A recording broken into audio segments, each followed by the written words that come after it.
Efesooniin maal jedhe Phaawulosi? Waamichi isaa abdii maalii akka of keessaa qabu? Warri Waaqayyoof qulqullaa'an immoo itti darbanii argachuuf kan isaan jiran maal akka ta'e akkasin hubattaniif iji qalbii keessanii akkasin banamu halkanii guyyaan sinii kadhadhaa. Namni Yesuusin argate waan hundumaa argate. Bara kana buddee yoo dhaban amantii jijjiirrachuutti ka'eera namni tajaajiltoonni keessumaa. Siluma akkaataa isaan itti gara tajaajilaatti dhufantu waamichi isaa abdii maalii akka of keessaa qabu hin beekan. Utuu beekan imma sekendiidhaaf shoorbaa dhuguu fedhanii Yesuusin hin ganan. Wanta biiftuu gadiirra ija isaanii kaa'ataniiti. Waan jireenya bara baraa isaan jalaa dhokateera. Maal asii waggaa 70 yookiin 80 jiraattaa? Akka inni sitti godhe taatee yoo darbite wanti hundinoo akka akeeka isaatii fi akka fedha isaatiitti ta'a. Hiyyeessa godhee si dabarsuu barbaade yoo ta'e minchi garaalloo taatee yoo darbite. Sooressa godhee si dhaasee immoo hiyyeessaaf eebba si taasisee immoo si dabarsuu barbaade yoo ta'e taatee yoo darbite minchi garaalloo sooressi si hiyyeessisuu meetirii malamarratti dimbil'etti awwaalamti. Sitti nima dhaggeeffadhu. Jireenyi garaa keerra hin caala.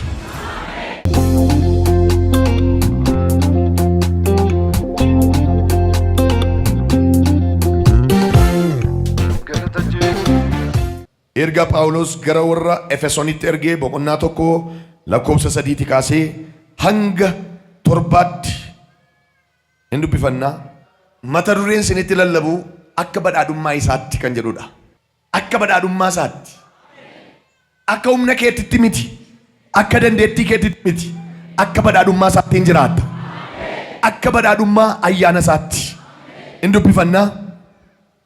Efesoon boqonnaa 1:3 irraa kaasee akkas jedha. Maqaa Iyesuus Kiristoosiin nan dubbisa. Waaqayyoof abbaa gooftaa keenya Iyesuus Kiristoos isa karaa Kiristoos eebba hafuuraa hundumaan waan waaqa irraatiinis nu eebbiseef galanna ta'u. Inni uumamuu biyya lafaa dura iyyuu warra qulqullaa'an warra isa duratti mudaa hin qabne akka taanuuf jaalalaan karaa Kiristoos nu fo'ateera. Waaqayyoo karaa Yesuus Kiristoos ilmaan isaa taanee akka guddifamnuuf akka fedha isaa isa gaariitti yaadaan nuuf qabeera. Kunis guddina ayyaana isaa isan inni ilma isaa isa jaallatamaadhaan nutti tolee nuuf kennee in galateeffachiisa. Akka badhaadhummaa ayyaana isaatti Kiristoos dhiiga isaa nuuf dhangalaasuu isaatiin furamuu dhiifamuu cubbuus qabna. Lakkoofsa 7 irra deebi'ee dubbisa. Akka badhaadhummaa ayyaana isaattis Kiristoos dhiiga isaa nuuf dhangalaasuu isaatiin furamuu dhiifamuu cubbuus qabna. Akka kamitti? Badhaadhummaa ayyaana isaa. Amamee namni badhaadhaa ta'e tokko kabajamai ayyaanni Waaqayyoo immoo waan kam caalaa badhaadhaadha. Hirruun qabu. Baajeta of harkaan fixu. Ila kan nuti furamne dhiifamuu cubbuu kan arganne kan eebbifamne akka badhaadhummaa ayyaana isaatti. Ila akka humna keetti miti. Akka hojii keetti miti. Akka dandeettii keetti miti. Akka badhaadhummaa ayyaana isaatti eebbifamtee baata. Akka badhaadhummaa ayyaana isaatti edin hin fayyitaa edin hin eebbifamtaa edin hin gargaaramtaa edin cabsitee darbitaa edin irra deebiitti naaf himi. Akka badhaadhummaa ayyaana isaatti edin sayaadde hundumaa bira hin geessaa hin darbitaa hin milkooftaa nama galataa taata. Eewwan akka badhaadhummaa ayyaana isaatti eebbifamee galu. Ila dursee utuun lallabatti hin darbiin nama 37 chaappeera. Sii chaappeeffameera. Harka kee walitti rukuti naaf chaappeeffameera dhimee. Noora Phaawulos dubbii kana warra Efesooniif barreessee lakkoofsa 3 irraa akkas jedhee jalqaba. Eebbifamneerra jedhee jalqaba. We are already blessed. Gana eebbifamna miti. Eebbifamneerra nuti. Eebba caalu Yesuus Kiristoosin argachuudha. Makiinaa miti. Uffata miti. Mana miti. Eebba caalu jireenya bara baraa argachuudha. Kanaaf Phaawulos ija jabinaa maal jedhee waan waaqa irraa hundumaan eebba hafuuraa hundumaanis maal taaneera? Eebbifamneerra. Maaloo nama si biraa harkaan naqabe. Ati eebbifamtee taa'edhiin. Hin dadhabinaa jabeessaatti maa ati nama eebbaatee edhiin. Waaqayyoo eebba sirra kaa'eeraa edhiin. Eebbifamneerraa jedhee jalqabeeti. Ittaanee dhufe immoo furamneerras dhiifama cubbuus arganneerra erga jedhee booda namootatti kun akka gaaffii ta'u hubate.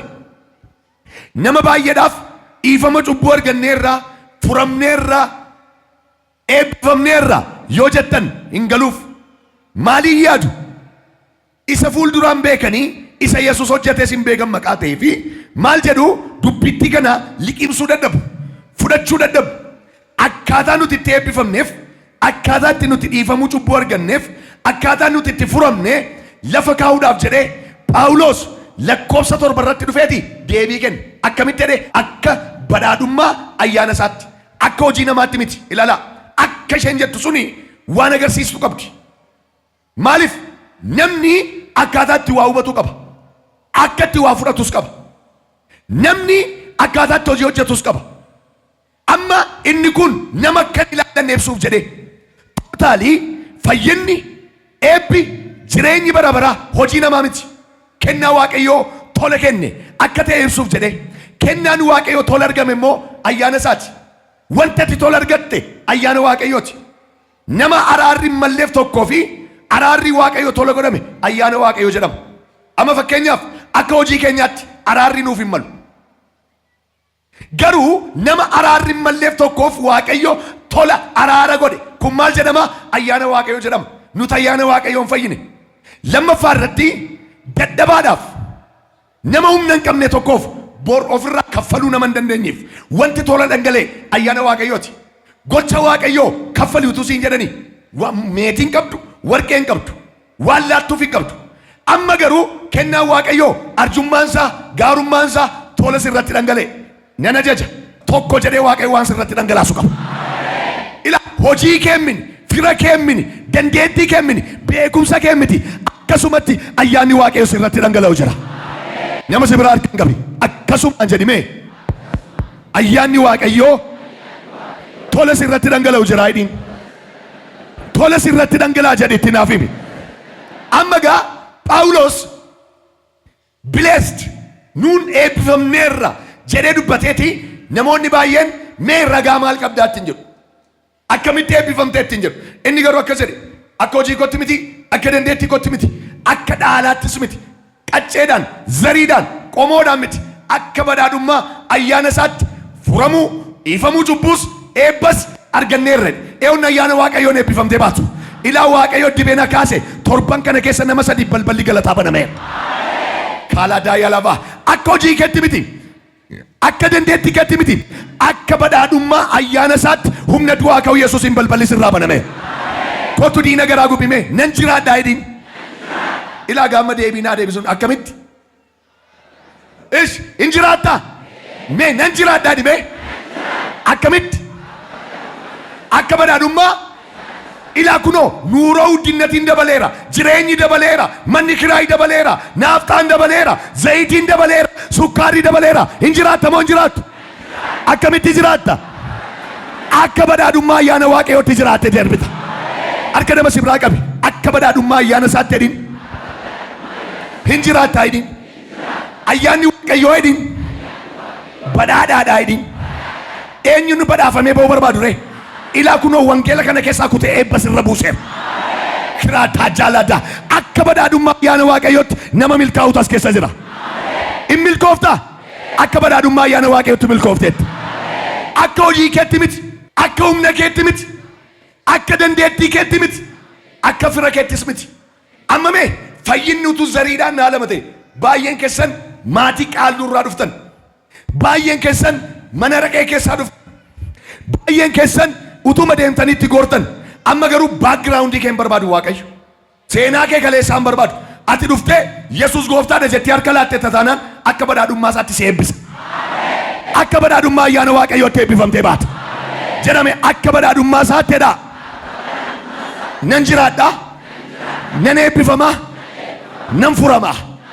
Kun keessumaa nama 500 waa chaappeesseera. Dubbiin kun nama 500 waa hojjeteera. Namni baay'een akkaataan jireenya keenyaa gaaffitti ta'a. Akkamitti danda'ama? Akkamitti ta'aa fi kan jedhu baay'eedha. Garuu deebisaan sinii kenna akka badhaadhummaa ayyaana Waaqayyootti. Jiraachuun hin danda'ama? Akkamitti? Akka badhaadhummaa ayyaana isaatti. Jireenya bara baraa argachuun hin danda'ama? Akkamitti? Akka badhaadhummaa ayyaana isaatti. Phaawulos warra Efesoniin waa hubachiisuu barbaada. Maaliif? Innaa gadi sittanii lakkoofsa 18 irraa kaastanii dubbistanii jaraaf waan galleef. Jarri warra Waaqayyoof qulqullaan hundumaa jaallataniiru. Hin gammadu garuu hafuurri ogummaa isaaniif hin kennamne. In amanan malee amanuu keessaan maal akka argamu hin beekan. Ila paakeejii eebbaa Kiristoos Yesuusitti amanuun fidee dhufe hin beekan. Paakeejii eebbaa Kiristoos Yesuusin fayyisaa lubbuu ofii godhatanii fudhachuun namaaf kennu hin beekan warri Efesoon. Kanaaf maal jedhe egaa Phaawulos sossobaa dhufeeti lakkoofsa 15 irraa kaasee lakkasitti hin jedhe. Amma sani gooftaa Yesuusitti amanuu keessan warra Waaqayyoof qulqullaan jaallachuu keessan dhageeraa jedhe. Ilaa jajjabeessee darbe sobee maal jedhe? Gooftaa Yesuus Kiristoositti amanuu keessan warra Waaqayyoof qulqullaanis jaallachuu keessanii dhageera samichi halloo jedhe. Isa dhageeraa jedhe. Waa'ee keessanii fedhe garuu waa'ee keessaniif Waaqayyoon galateeffachuu kadha tokko keessattis isin yaadachuu hin dhiifne. Maaliif yaada? Maaliif kadhataaf? Paakeejii eebbaa Kiristoos Yesuusitti amanuu keessaa argamu hin beekan jarri kun. Amananiiru cheerchiin deemu sanbata dhaqanii waaqeffatu ameeniin jedhu garuu paakeejii eebbaa Kiristoos Yesuusin hojiinni fannoo irratti hojjete, hojiinni qaraanioo irratti hojjete, waraanamuu isaatiin maal akka isaaniif ta'e, dhiiga isaatiin maal akka isaaniif ta'e, du'aa ka'uu isaatiin maal akka isaaniif ta'e, mirga Waaqayyoo taa'uu isaatiin maal akka isaaniif ta'e hin beekan. Isa booda keede dhageera isa jedhe amanuu keessan samichi halloo jedhe dhageera jedhe. Warra Waaqayyoof qulqullaan hundumaas jaallachuu keessan dhageera jedhe. Garuu jedhe isiniif kadhachuu hin dhiisne jedhe. Maal akka isaan hubatan barbaada? Ila akkasittiin jedhe dhufee lakkoofsa 16 irratti isiniif kadhachuu hin dhiisne. Maal kadhataaf? Waa'ee keessaniif Waaqayyoon galateeffachuu kadhachuu koo keessatti si yaadachuu hin himne. Waaqayyo gooftaan keenya Yesuus Kiristoos abbaan ulfinaa hafuura ogeessa isin godhu Waaqayyoon beekus isa isinitti mul'isu akka isiniif kennuuf nan kadhadhaa jedhe. Maal kadhateefi?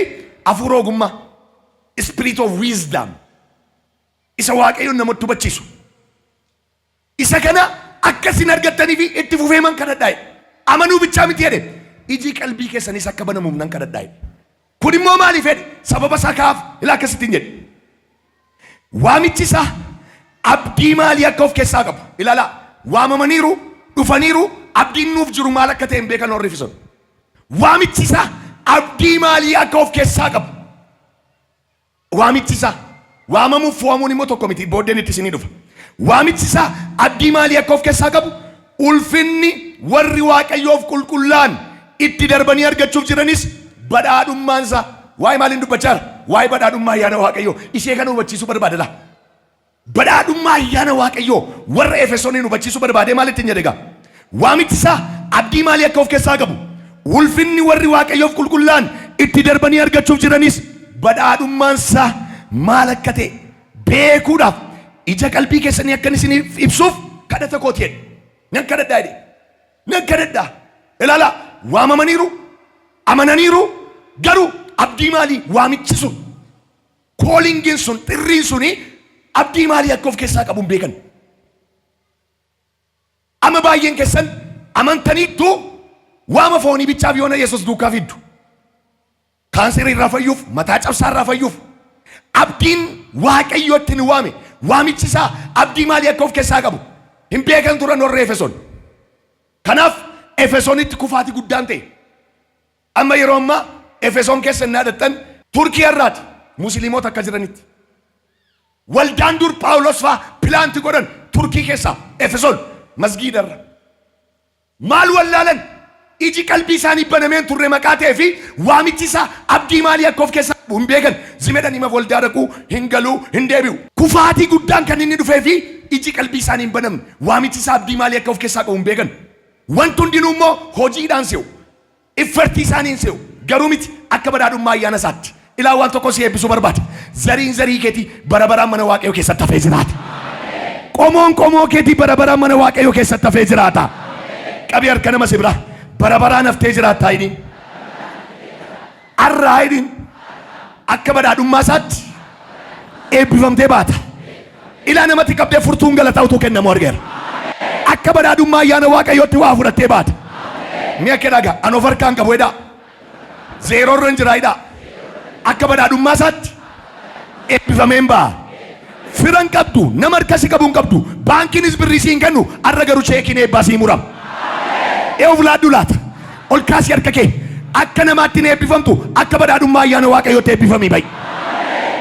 Akka namaaf siin ta'u akka fira keef siin ta'u akka hojii keef siin ta'u akka badhaadhummaa ayyaana Waaqayyootti eebbati barbaadde sirratti chaappesse. Adda kee rukuti chaappeffameera dime. Tokko. Lama. Ila. Saba Waaqayyo. Warra Efesooniin maal jedhe Phaawulosi? Waamichi isaa abdii maalii akka of keessaa qabu? Warri Waaqayyoof qulqullaan immoo itti darbanii argachuuf kan isaan jiran maal akka ta'e akkasin hubattaniif iji qalbii keessanii akkasinii banamuuf halkanii guyyaan sinii kadhadhaa jedhe. Ani sarara siniin kadhadha. Iji qalbii keessanii akka banamuuf. Namni Yesuusin argate waan hundumaa argate. Bara kana buddeen yoo dhaban amantii jijjiirrachuutti ka'eera namni tajaajiltoonni keessumaa.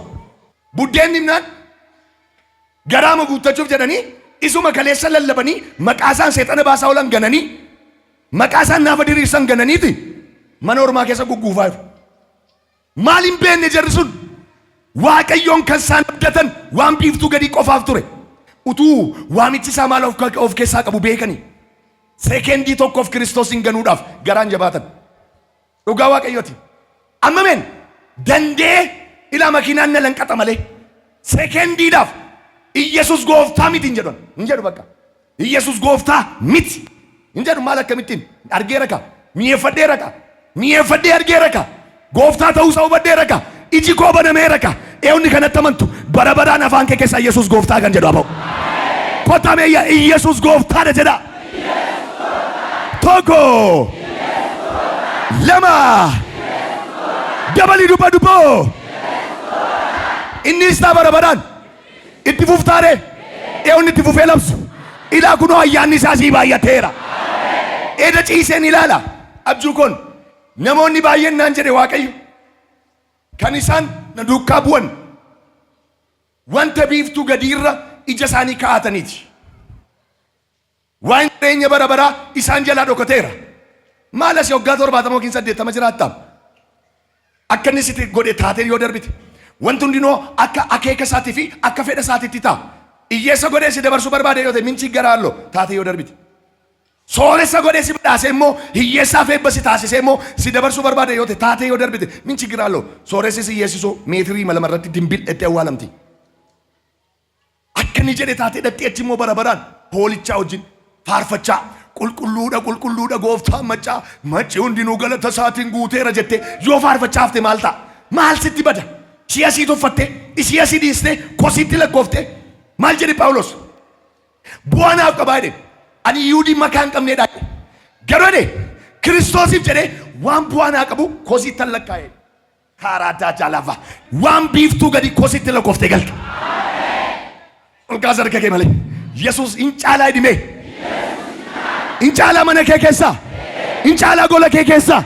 Hin caalaa dubbii kee keessaa. Arraa kaasee hangafni dubbii keetii Yesuusin siif haa ta'u. Maali? Isayyuu tajaajiltoota bara kana iddoo gadhiisaa kan jiru. Siluma akkaataa isaan itti gara tajaajilaatti dhufantu waamichi isaa abdii maalii akka of keessaa qabu hin beekan dhugaa Waaqayyooti. They don't know.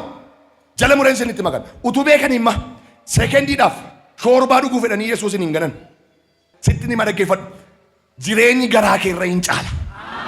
Jedhame dubbadhaa jireenyadha. Nyaatarra hin caalaa hidhin. Ammati buddeeniif duukaa buute immoo jireenyaaf duukaa buute Yesuus duukaa. Mee warri jireenyaaf wajjin buutan. Dhugaa Waaqayyoo har'a iji qalbii keetii siif haa banamu. Iji qalbii keetii siif haa banamu. Jedhame Waaqayyoo ija qalbii kootii naaf banaayidha. Sitta irratu, sitta badu, siifa guutu Kiristoosin kanatti amante buddeeni miti. Jala mureen sitti mana.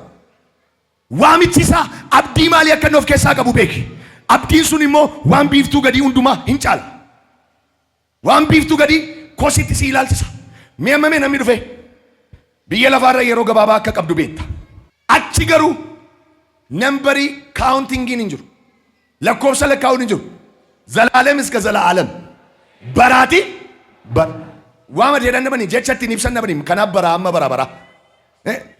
Lakkoofsatu hin jiru kaa. Tokko lama sadii afur jechuun hin jiru. Achi jireenya bara baraa jechuun eternal life ni waggaa 22ffaa waggaa 23ffaan hin jiru. Maaltu jira de? Yesuustu jira. Eewni kana fudhatee galu har'a. Ilaa kunoo iji qalbii keetii banameera. Ija kee qabadhume ija kee qabadhu. Arraa kaaseme raajii guddaa akka taatutti iji kee siif haa banamu. Iji kee siif haa banamu. iji keessiif haa banamu. Yaa Waaqayyoo jedhi dubbadume. Qalbii koo naa bani jedhaa. Agartuu koo naa bani jedhaa. Namoonni 17 raajii addaa ta'anii ka'uu naan jedha Waaqayyo. Fuudhi qabi jeke. Ilaa kunoo manansarii namatti godhamuun argaa. Maal jennaan wangeelaan dibee naman kaasu 17 qaba naan jedha Waaqayyo. Warra dibamee kee ka'uu keessaa tokko siin haa ta'u. Raajii addaa godhee Waaqayyo si haa kaafatu. Ilaa keedha caafati qulqullaan gufannaan dhufuun isaan oolu nama gufannaan karaa isaa dhufuuf garuu wayyoodha. Gufannaan dhufuun isaa in oolu. Maaliif duramma Yerusaalem keessatti Daawit faa mandara Daawit jedhamanii Waaqayyoof sagadama ture. Gufannaan kufaatiin dhufuun isaa naafu harka Filisxeem gimmaashi jira dhiyoo mayyuu harkaa ba'eef. Musliimota baay'ata Yerusaalem keessa waan baay'ee sin ajaa'ibu kan akka Phaawulos Turkiitti warra Efesooniif ergaa barreesse ergaa cimaan hin jiru. Ergaa cimaadha bakka. Akkatu onneeffattee jireenya bara baraaf Waaqayyoon wajjin fiiddu si godha. Ulfina isaaf galatanuu godhatedha. Furamuuf dhiifamuu cubbuu argannedha. Akka badhaadhummaa isaatti immoo eebbifamnedha. Ilaalaa cimaadha dubbichi. Waamichi Waaqayyoo abdii maalii akka of keessaa qabu dubbata. Garuu biyyanni wangeela akkas mi'aawu kanatti lallabeetu kufe. Waldaanni keessatti wangeela lallabeetu masgiida ta'e. Safuu gooftaati. Arras kunoo mul'achaa jira baay'ee miliqaa jira ba'aa jira. Ati garuu waamicha kee beettennaan akka badhaadhummaa isaatti jireenya bara baraatti galta. Mi'a kedhaa mirga mirgaa ol kaasate amma dhumaatteedha. Jabaadheen dhaabadhaa'edha. Rakkinni na fuudheen ba'edha. Hiyyummi na fuudheen ba'edha. Lolaan biyya lafaa na fuudheen ba'edha. Eewni murteeffatte warra murteeffataniif ganama kana waan murteessadha Waaqayyo. Murteeffatteetta namni amma dhumaatti jabaatee dhaabatu hin fayyaa. Jabaattee dhaabachuu qabda obboleessa ko. Biyyi lafaa lola qaba xoorinnatii qaba. Jabaadhaa. Namni Iyyasuus ilma Waaqayyoo ta'uu isaa amanu biyya lafaa mo'ata. Jabaadhaa. Biyya lafaa kanatti mo'attu Iyyasuus Masii ilma Waaqayyoo ta'uu isaa gaafa amantuudha. Gaafa birrii argattu miti. Iyyasuus Masiicha jiraataa isa ilmaan namootaa furuudhaaf dhufe qaama Sillaasee sadan tokkummaa keessaa tokko isa ta'e gaafa amantumee dhugaan sitti himan mootee darbita biyya lafaa. Gadi dhiitime jawwee tokko dhufee miila kee jalatti du'a. Qoy biyya lafaa mootee baata. Dhiitamayyuu lafa rakkina keerra mataasaa yaabdee baata. Haleluuyaa. Kana Phaawulosi maal jedhee jalqabeeti waan afurkaa akka badhaadhummaa isaatti wanti afur akka nuu ta'ee jiru wanti gurguddaan afur ta'ee jiru iddoo kanatti dubbateeti isaaniin immoo akkas jedha. Isinis kan akka hubattanitti iji qalbii keessanii akkasinii banamuun barbaada. Ilaal Waaqayyootti amanuu keessanii dhageeraa jedhe. Warra Waaqayyoof qulqullaa'an jaallachuu keessanis dhageeraa jedhe. Garuu immoo jedhe kadhannaa isiniif kadhachuun dhiisnee ni jedhe. Maaliif waan isinii hafee jiraa jedhe. Innis maalidha? Iji qalbii keessanii baname waamichitti isin waamamtan abdii maalii akka of keessaa qabu. Akkasin hubattaniif isiniifan kadhadhaa jedheeti. Nuun maal taane irra jalqabe tokko boqonnaa tokko lakkoofsa 3 irratti eebba fuuraa hundumaa fi waan waaqarraan eebbifamnee irraa jedha. Ganaa eebbifamna miti. Eebba fuuraaf waan waaqarraa hundumaan maal taane irraa eebbifamneerra. Harka keellachuu akkas godhi ani eebbifameera dhime. Jedhime dabalee mayyuu. Akkamitti? Ila tokkoffaa irratti qabxiinni kennee eebbifamneerra. We are already blessed. Jedheeti jala mure. Akkaataa isaa lakkoofsa 7 irratti dhufee dubbate. Tokkoffaa irratti eebbifamneerra jedhe baqa. Eebbifamneerra. Nuun abaarsa miti ilmaan abaarsaa miti nuti. Ati zarii abaarsaa miti. Abaarsa zariin dhufe sirraa kuteera Yesuus. Addaamummaadhaan isaa dhufe kuteera Yesuus sirraa. Kanaan maal jedhe Phaawulos? Nuun eebbifamneerra. Eebbifamneerra. Akkamitti? Akka badhaadhummaa ayyaana isaatti. Tokko ishee kana dubbate. Eebbifamneerraa. Lammaffaa irratti immoo furamneerraa. Furamneerraa. Lakkoofsa 7 irratti maal jedhaa? Akka badhaadhummaa ayyaana isaattis Kiristoos dhiiga isaa nuuf dhangalaasisuu isaatiin furamuu. Inni tokkoffaan eebbifamneerra, inni lammaffaan furamneerra. Furamneerra. Inni sadaffaan dhiifamuu cubbuus qabna. Dhiifamuu cubbuu sii dhiiseera nuu jedheera Waaqayyo. Inni arfaffaan fo'amneerra. Lakkoofsa 11 irratti Waaqayyo wanti hundinuu akka keeka isaatiif akka fedha isaatiitti akka ta'uun godha. Nus immoo akka inni yaadee qopheessee of duraa qabutti karaa Kiristoos fo'amneerra. Waamamuuf fo'amuun tokko miti. Inni jalqabaa eebbifamneerraadha. Maaliin eebbifamne? Waan Waaqarraatiin. Maanni waanni Waaqarraa? Samii irra maaltu jira? Tokko jireenya bara baraa, nagaa hin darbine, gammachuu guutuu, boqonnaaf haara galfii. Kanaan maal taaneerre? Eebbifamneerraadha. Lammaffaa irratti eebba hafuuraa, spiritual blessing. Eebba hafuuraa. Eebbi hafuuraa immoo tokko nuti eebba hafuuraa hangafaa inni nuun arganne jireenya bara baraatti. Akkamitti? Hafuurri qulqulluun qabdii yookiis mallattoo nu keessa jirudha. Ijoollee Waaqayyoo ta'uu keenyaaf gajjallaa isaatti hin dubbatannis hafuura qulqulluutiin mallatteeffamneera. Kun eebba hafuuraa isaa guddaa nuti arganneedha. Hafuura qulqulluun mallatteeffamneera. Inni lammaffaan mallattoo kan isaa ta'uu keenyaa hafuura qulqulluu qabsiisee erga fudhanne kennaa hafuuraas qabna. Kun immoo kan inni barbaachisu fedha Phaawulos. Kan inni barbaachisu fedha. Kun isadha. Lakkoofsa 19 irratti nuyi warra amanneef humni isaa safara malee guddaa akka ta'e aangoon isaa inni jabaanis nu gidduutti akka hojjetu akka beektaniif turedha. Maaliif deema Phaawulos? Eebba hafuuraan eebbifamneerra jettee taa'uun qabdu. Phaawulosis maal jedhe egaa? Kunis immoo jedhe kanan itti jooree eebbifamneerra, furamneerra, dhiifamuu cubbuu arganneerra, fo'amneerra jedhee isinitti dubbadhu fedhe. Iddoo masin walitti qabamtan aangoon isaaf jabinni isaaf humni isaa singidduutti hojii akka inni hojjetu fedhe. Gaafa kana hubattu seexanni si jala dhaabattu etteeyyiti. Naafti harka kee keessatti diriira. Goophoon harka kee keessatti qajeela.